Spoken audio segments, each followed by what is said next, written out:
کیا 26ویں آئینی ترمیم آڑے آ رہی ہے؟ کیا ججز پر پریشر بڑھ رہا ہے؟ کیوں یہ پریشر بڑھ رہا ہے؟ کون ہے جو یہ پریشر بڑھوانا چاہ رہا ہے؟ انڈر دیٹ پریشر ججز کام کرنا نہیں چاہتے.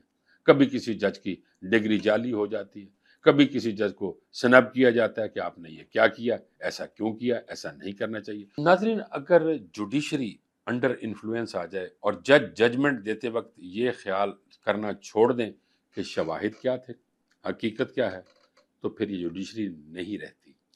چونکہ شواہد کو، اور جو بھی کیس ہوتا ہے، کسی طرح کا بھی کیس ہے، اس کیس میں اگر جج یہ دیکھتا ہے، شواہد کو دیکھتا ہے، بحث کو دیکھتا ہے اور پھر ایک ججمنٹ دیتا ہے، اگر وہ ایسا نہیں ہوگا تو جوڈیشری تباہ ہو جائے گی. ویورز، جوڈیشری تو پہلے ہی انٹرنیشنل رینکنگ میں کس صورتحال سے دوچار ہے، یعنی 140 کے رینک سے ہماری جو صورتحال ہے وہ 124 ہے. تو کیا دنیا مذاق نہیں اڑا رہی ہمارے جوڈیشل سسٹم کو، جو ہمارے اپنے کنٹرول میں ہے؟